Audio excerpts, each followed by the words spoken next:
Hey everyone, welcome back to unpopular opinion. वो जगह जहां हम अपने हीरोज की सिर्फ तारीफ नहीं करते बल्कि उन्हें समझते भी हैं। आज का एपिसोड उस नाम के बारे में है जो अक्सर नारों में गूंजता है, पोस्टरों पर छपता है और टी शर्ट्स पर पहना जाता है, लेकिन जिसे शायद ही कभी पढ़ा या समझा जाता है, भगत सिंह।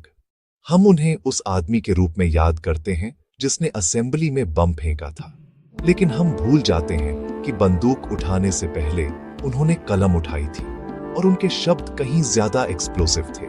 ये हमारे स्कूल की किताबों वाले भगत सिंह के बारे में नहीं है, ये उस थिंकर, उस फिलोसोफर और उस आइडियलिस्ट के बारे में है जिसने एक ऐसे भारत का सपना देखा था जो आज भी मौजूद नहीं है। तो चलिए बात करते हैं भगत सिंह के आइडियाज की। ऐसे आइडियाज जो इतने बोल्ड थे कि वे आज भी लोगों को अनकंफर्टेबल कर देते हैं। जब हम रेवोल्यूशनरीज की बात करते हैं तो हम हिंसा, प्रोटेस्ट, खून खराबे और विद्रोह की कल्पना करते हैं, लेकिन भगत सिंह का क्रांति का आइडिया पहले इंटेलेक्चुअल था और बाद में पॉलिटिकल। उन्होंने कहा था, ये लाइन ही दिखाती है कि वे असल में कौन थे, दिमाग के रेवोल्यूशनरी। यहां तक कि जब उन्होंने लाहौर कॉन्स्पिरेसी केस या असेंबली बॉम्बिंग जैसी कार्रवाइयां प्लान की तो वे बहरे को सुनाना चाहते थे। बम मारने के लिए नहीं था, वह एक सोए हुए देश को जगाने के लिए था। उनके लिए क्रांति डिस्ट्रक्शन के बारे में नहीं थी, वह रिकंस्ट्रक्शन के बारे में थी।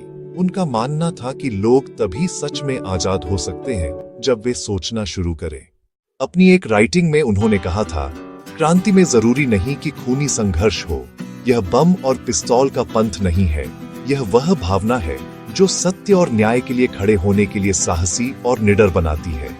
उनके लिए सच्ची क्रांति का मतलब कॉन्शियसनेस में बदलाव था, एक ऐसा समाज जहां हर व्यक्ति अन्याय पर सवाल उठाए, डॉगमा को चुनौती दे और आंख बंद करके ऑर्डर्स फॉलो करने से इनकार करे, भले ही वे उनके अपने लीडर्स के हों। इसे उन्होंने इनकलाब कहा था, सिर्फ विद्रोह नहीं बल्कि रिन्यूअल। भगत सिंह के सबसे कंट्रोवर्शियल एसेज में से एक था, मैं नास्तिक क्यों हूं। उन्होंने इसे जेल में लिखा था जब लोग कह रहे थे, भगत सिंह अहंकारी हो गए हैं, अब वे भगवान में विश्वास नहीं करते। और उन्होंने जवाब दिया, अगर भगवान पर विश्वास का मतलब अंधविश्वास को स्वीकार करना है तो मैं नास्तिक होना ज्यादा पसंद करूंगा। उन्होंने धर्म को सिर्फ ट्रेंडी होने के लिए रिजेक्ट नहीं किया था, उन्होंने आंख बंद करके सबमिशन को रिजेक्ट किया था। उनका मानना था कि इंसान को अपनी किस्मत की जिम्मेदारी खुद लेनी चाहिए, न कि डेस्टिनी या चमत्कारों को दोष देना चाहिए। सोचिए, 22 साल का एक नौजवान ब्रिटिश जेल में बैठा सिर्फ साम्राज्य पर ही नहीं बल्कि खुद भगवान पर सवाल उठा रहा है। इसके लिए एक अलग तरह की हिम्मत चाहिए। आजादी से पहले भी भगत सिंह ने देखा था कि कैसे धर्म को राजनीति में एक हथियार के तौर पर इस्तेमाल किया जा रहा था।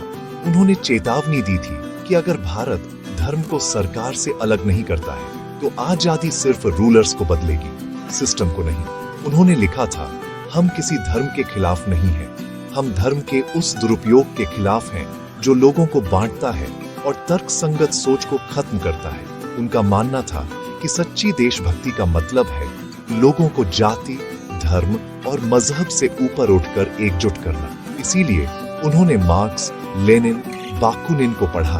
वे चाहते थे कि भारत सिर्फ ब्रिटिश शासन से ही नहीं बल्कि अन्याय, असमानता और अंधविश्वास से भी आजाद हो।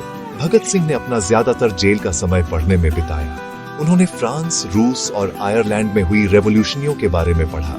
उन्होंने फिलॉसफी, पॉलिटिक्स, इकोनॉमिक्स, यहाँ तक कि साइकोलॉजी भी पढ़ी। उनका मानना था कि एजुकेशन के बिना आजादी अधूरी है। क्रांति की तलवार आइडियाओं की धार पर तेज की जाती है। उनके लिए सबसे बड़ा हथियार बम नहीं था, वह ज्ञान था। और शायद यही वजह है कि वे आज भी डेंजरस हैं, क्योंकि एक एजुकेटेड, अवेयर सोसाइटी को कंट्रोल करना मुश्किल है। अब आज की बात करते हैं।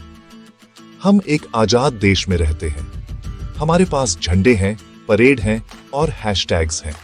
लेकिन अगर भगत सिंह आज जिंदा होते तो शायद वे हमसे कुछ अनकंफर्टेबल सवाल पूछते। तुम ब्रिटिश राज से आजादी चाहते थे, लेकिन क्या तुम गरीबी, असमानता और डिस्क्रिमिनेशन से आजाद हो? तुम धर्म और राष्ट्रवाद की बात करते हो, लेकिन तुम्हारा साइंटिफिक टेम्पर और मानवता कहाँ है? वे हमसे कहते, आजादी कोई एक बार की घटना नहीं है, यह हर दिन की लड़ाई है, अनॉलेजता, अन्याय और उदासीनता के अगेंस्ट।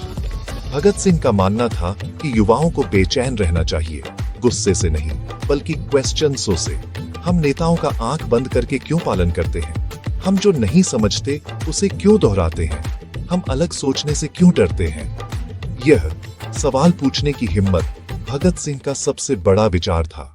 दुखद बात यह है कि हमने भगत सिंह को एक सिंबल बना दिया, स्टूडेंट नहीं।